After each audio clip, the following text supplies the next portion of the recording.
There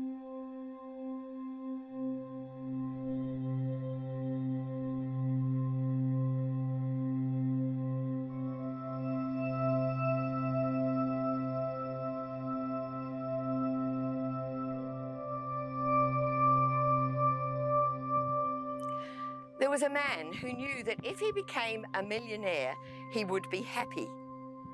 And through a mixture of hard work and cunning, he did become a millionaire, and all his dreams came true. He was able to buy a house and a boat and a car and all the accompanying toys of the rich. But what if he became a double millionaire? Would he be twice as happy? Our infatuation with possessions, our skewed desire for bigger and bigger piles of things is slowly but surely destroying God's creation, on which all life depends. The Earth Overshoot Day exercise enables us to calculate our national and private overshoot day. And what is Earth Overshoot Day? Earth Overshoot Day marks the date when humanity's demand for ecological resources and services in a given year exceeds what the Earth can regenerate in that year. Currently, the whole Earth's Overshoot Day is August the 1st, and Australia's Overshoot Day is March the 30th. That is, we Australians consume 4.1 Earths each year. The majority of the world's population in developing nations consume one planet's worth of resources each year. From the Earth's perspective, and from the perspective of future generations, they are the Earth's friend, and we are their enemy. Is it possible that the Earth sees humanity as a parasite? Do we really have any choice about whether we reduce consumption and destruction? Each and everything we purchase has a carbon footprint. And the higher our carbon footprint, the greater our contribution to climate crisis and species destruction.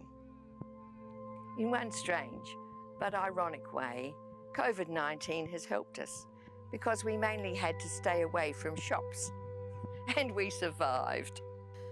Many are beginning to recognise there's a huge difference between what we want and what we need.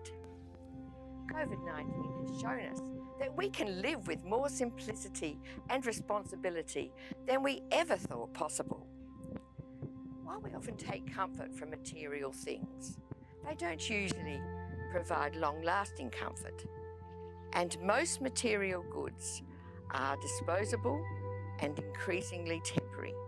Above all others, Jesus warned about the grave dangers of encumbrances, such as anything that replaces God and God's values on our priority list. The Old Testament prophets warned about the spiritual dangers of worshipping idols. While we don't carve our own idols today, we still commit idolatry by over-consuming material goods from greed. Biblically, greed is one form of idolatry. COVID-19 has forced us to consume less.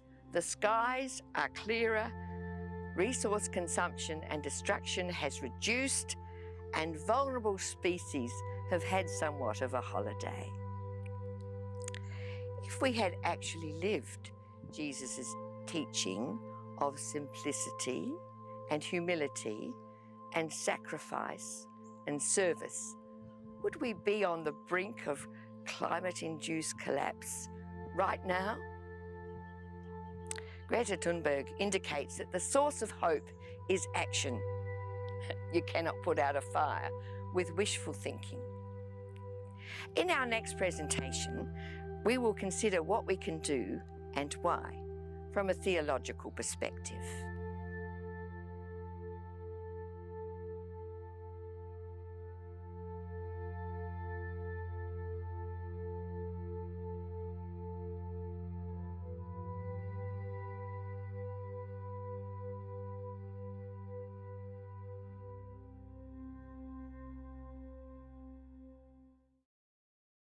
You are now encouraged to use these questions for group discussion. A copy of the questions is available in the Leaders' Notes.